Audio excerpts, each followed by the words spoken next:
Olá, estudantes do 7º ano. Neste vídeo vamos conversar sobre tirinha. Vamos analisar alguns aspectos dos elementos composicionais que constituem este gênero textual. Eu parabenizo vocês todos por estarem aí acompanhando as videoaulas. É muito importante assistir a aula toda, fazer os exercícios antes da resposta dada pelo professor. No momento que vocês fazem o exercício, é o momento em que vocês realmente se apropriam do saber, fazem as relações conceituais propostas durante a aula. Então, sempre estejam aí com os cadernos organizados, lápis, borracha ou bloco de anotações, onde quer que vocês anotem as respostas. Esse é um exercício mental importante para novas aquisições, para que vocês tornem aí cada vez mais inteligentes. Então, vamos ver aqui quais são os objetivos? Então, a gente vai ler hoje charge e tirinha. Vamos interpretar a linguagem verbal e a não verbal e identificar o sentido denotativo e conotativo das palavras ou expressões presentes nos balões de pensamento, balões de diálogo que compõem esses gêneros textuais.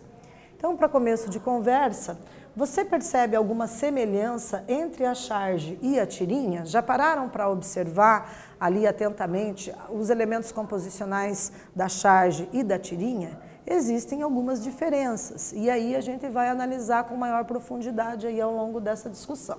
Então, nesta aula, vamos ler exemplares desses dois gêneros textuais e compreender em que eles se assemelham, né? No que eles ficam parecidos e no que ficam diferentes.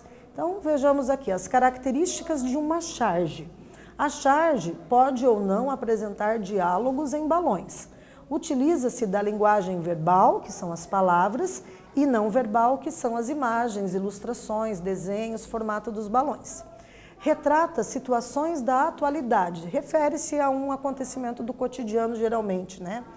Apresenta a ironia e o humor. Então, a ironia é uma figura de linguagem que consiste em dizer o contrário daquilo que realmente se pretende expressar, né? Vocês já conhecem, e o humor é aquela ideia de divertir, entreter, fazer o leitor rir, né? Provocar aí o humor. Então, vamos refletir. Observem aqui que nós temos, né, um quadrinho, né? Nesse quadrinho está desenhado ali um menino sentado, né, com um livro na mão. E olha que interessante, né? A gente tem ali o livro abraçando o menino, tocando no rosto dele de uma forma bem afetuosa, bem carinhosa, né? Então existe ali uma troca, né, entre o livro e o personagem que está sentado no sofá. E então, esses elementos visuais aqui, que são as imagens, os desenhos apresentados, constituem o que denominamos de linguagem não verbal. Como linguagem verbal, nós temos as palavras, e nas palavras está escrito o seguinte: às vezes você pega um livro, às vezes um livro te pega. Né? Então, temos aqui um trocadilho, né, com o verbo pegar. Observem que a expressão às vezes se refere ao tempo, né? Tem momentos em que você pega o livro para ler e tem momentos que o livro é que te pega. Né? Então, esse tem momentos está na expressão às vezes e por se referir ao tempo, a gente tem ali uma crase no A. Né? Então, memorizem aí que às vezes é sempre craseado também. Né? Uma curiosidade linguística aqui, né, dessa reflexão que estamos fazendo. Então, com o apoio da imagem, as frases apresentam dois sentidos, o literal e o figurado. Né? Percebam, quando você pega o livro, nós temos um sentido. Quando o livro te pega, no sentido de que ele te ganha, para que você queira fazer a leitura até o final. Né? E nós temos aí na nossa literatura muitos livros que prendem a atenção do leitor, né? Livros interessantíssimos, contos, fábulas, lendas, mitos, crônicas, romances, né? São diversos gêneros textuais aí que quando o leitor pega o livro para ler, no sentido literal, né? No sentido denotativo aqui, quando ele pega o livro para ler, ele não quer mais largar, ele quer ler até o final. Então quer dizer que o livro pegou ele, só que no sentido figurado, né? No sentido aí conotativo, né? Ou seja, o livro prendeu a atenção do leitor porque ele quer saber o que vai acontecer na sequência ali dos acontecimentos, do enredo, quer chegar no desfecho, né? Não quer parar mais de ler. Então, vejam, o sentido literal é também chamado de denotativo, é aquele que pode ser tomado como o sentido básico e usual da palavra ou expressão. Já o sentido figurado, também chamado de conotativo, é o que as palavras ou expressões adquirem em situações particulares de uso, quando seu significado é ampliado ou alterado no contexto em que é empregada, sugerindo ideias que vão além de seu sentido mais usual ou real. Então, temos ali essas duas possibilidades de linguagem denotativa, sentido real, ou conotativa, sentido figurado. É aquilo que está além das letras, extrapola ali o enunciado. Então, tem que pensar um contexto extraverbal para tentar entender, o sentido intencional ali produzido, pelo escritor, pela pessoa que elaborou, no caso, a charge, certo? Então, vamos conhecer as características da tirinha agora. A tirinha é um pouco diferente da charge, Então, a tirinha é composta por balões de diferentes tipos e formas que mostram os diálogos dos personagens, suas ideias e pensamentos. Possui elementos básicos de narrativa, personagens, enredo, lugar, tempo e desfecho. O lugar, às vezes, aparece escrito espaço, que é o cenário onde os fatos acontecem. Há uma sequência de imagens que montam uma cena que pode ou não apresentar humor. Há a presença da linguagem verbal, as palavras, e não verbal, as imagens. Então, vamos para a nossa primeira atividade. Vocês têm aqui uma tirinha. Então, eu vou deixar vocês lendo aí, observando atentamente as expressões faciais, os desenhos presentes nela. E uma pergunta: em que atividade Armandinho pode fazer tudo o que citou? Explique. Então, vamos fazer a nossa atividade de aquecimento. Escrevam aí 2 ou 3 frases para dar conta de responder a nossa questão.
Observem, então, que lendo livros literários em especial, né, o leitor pode usar a imaginação e aventurar-se em lugares distantes, descobrir novos países e culturas, conhecer um pouco de outras pessoas e muito dele mesmo.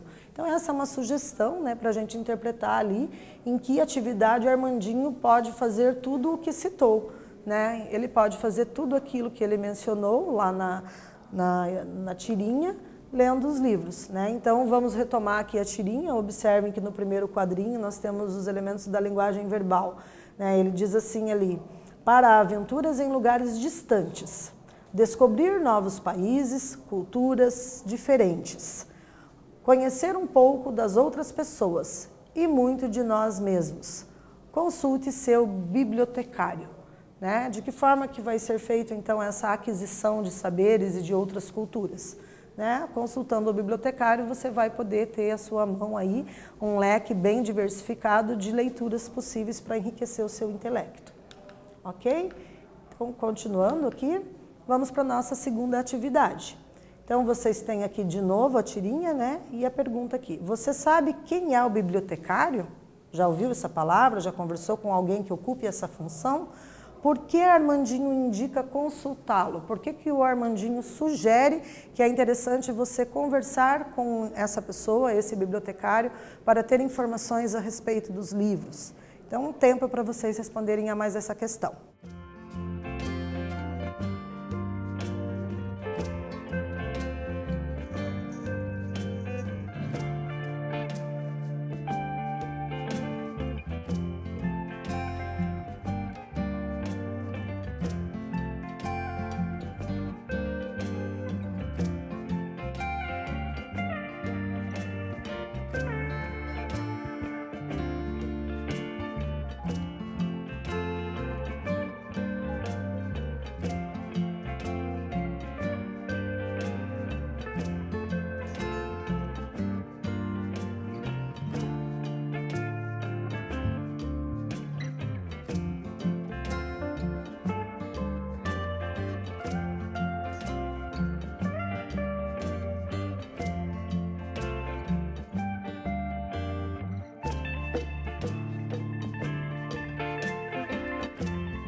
Então, uma sugestão seria a gente afirmar que bibliotecário é o profissional que, em uma biblioteca, poderá realizar as indicações de leituras dos mais variados livros, né? Então o bibliotecário ele sabe em que parte da biblioteca, em que prateleira se encontram contos, poesias, romances, fábulas, mitos, histórias em quadrinhos ali como os gibis que vocês gostam tanto, né, estão acostumados e da onde são extraídas essas tirinhas que estamos analisando. O bibliotecário, então, é a pessoa que ocupa essa função, né, de orientar ali os leitores para a escolha dos livros e de indicar com mais facilidade onde eles podem encontrá-los.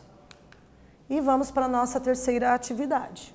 Então, vocês têm de novo a tirinha aqui e vocês vão agora tentar responder que fato desencadeia o humor na tira, né? O que provoca essa ideia do riso, do humor, de uma coisa engraçada?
Então, retornando, pessoal, que fato desencadeia o humor na tira?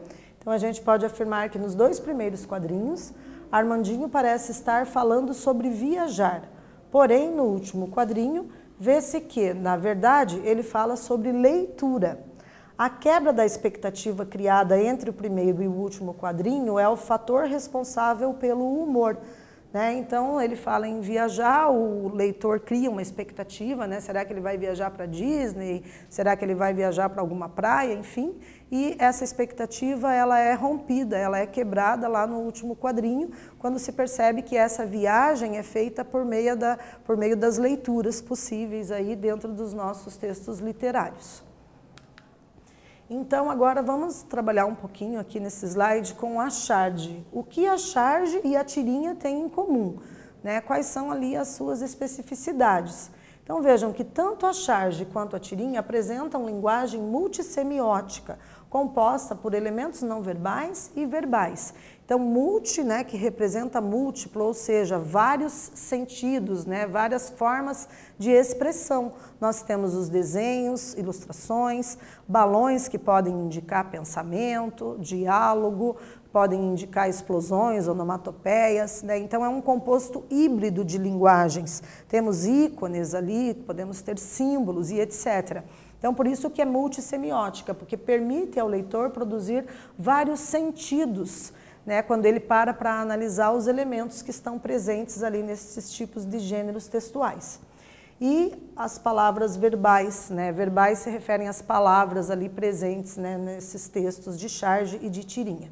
Também, geralmente, tem a presença de humor e a representação em quadros, né? A charge geralmente tem um quadro, a tirinha 2 ou mais, né? Então, nós podemos ter também outras composições, mas, via de regra, a charge apresenta um quadro, uma reflexão sobre alguma coisa que aconteceu no cotidiano, pode ser de viés político, econômico ou cultural, enfim, de uma outra perspectiva cultural aí do dia a dia.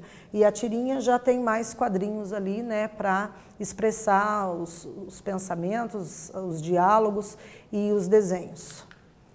Então, o que nós vimos nessa aula? A gente trabalhou um pouco as composições da charge e da tirinha, interpretamos a linguagem verbal e não verbal e identificamos o sentido denotativo e conotativo das palavras e os efeitos de humor, né? Então, para a gente retomar aqui, o sentido denotativo se refere às expressões, as palavras ali, os termos, vocábulos no sentido real, né? Quando eu digo assim, o aluno, ao vir para a escola, tropeçou na pedra e caiu. Essa pedra é realmente uma pedra que estava no meio do caminho, no seu sentido real, sentido literal, portanto, denotativo. É diferente quando eu digo que eu tenho uma pedra no meu sapato, por exemplo. Sei lá, alguém está me incomodando, né? Vamos pensar um professor num dia de uma aula presencial, com 2 alunos que não param de conversar paralelamente à explicação do professor. Então, o professor está lá expondo oralmente o seu conteúdo, quer que os alunos aprendam, e os 2 alunos não param de conversar. O professor pode, de repente, usar aí uma linguagem conotativa, dizendo para a pedagoga, olha, aqui o fulano virou uma pedra no meu sapato, né? Então, é uma pedra no meu sapato no sentido de que está me apresentando um problema, está indisciplinado, eu não consigo dar conta de dar uma aula assim, com uma atmosfera e um clima mais harmonioso, apropriado, né, para a concentração, silêncio e atenção necessários. Certo? Então, nesse vídeo, nós falamos sobre charge e tirinha, espero que vocês tenham gostado e até breve.